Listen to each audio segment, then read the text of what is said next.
démarré juste à l'endroit où on s'est donné rendez-vous.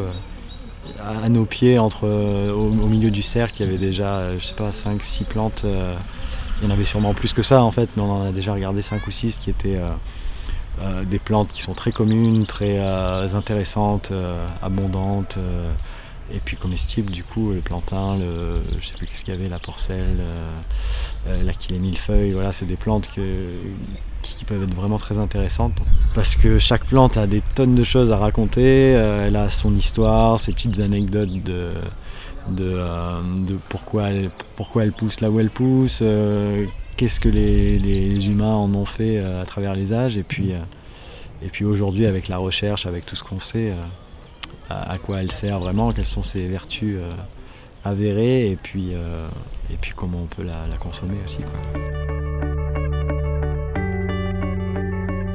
Je sais plus qui parlait de ça, disait que déjà dans l'ortie en fait on a toutes les protéines nécessaires, les acides aminés que nous on peut pas produire tout seul, en fait l'ortie les contient.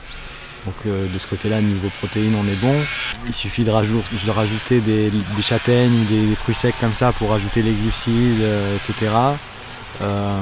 Quelques autres plantes pour les compléments d'autres minéraux ou quoi. Et avec très peu de plantes, en fait, on a exactement tout ce dont on a besoin pour se sentir bien. Après, c'est les goûts, la diversité, etc. qui font le piquant de la vie aussi. Mais en tout cas, on n'a pas besoin d'autre chose. Ouais, il y a des précautions à prendre sur déjà cueillir si on est vraiment sûr de ce qu'on cueille. Pas se dire ah ça ressemble peut-être, ça va aller, c'est bon, au pire je m'en rendrai compte. Et ça arrive souvent que les gens testent en se disant c'est pas si méchant que ça peut être vraiment grave.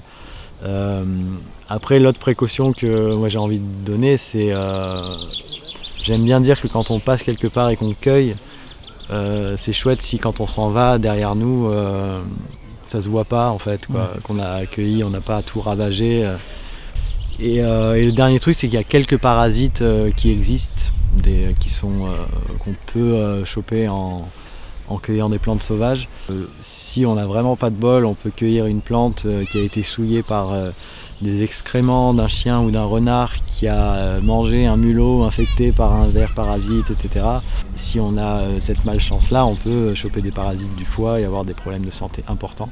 Et en France, on a une quinzaine de cas avérés de gens qui ont chopé cette maladie-là qui s'appelle l'échinococose.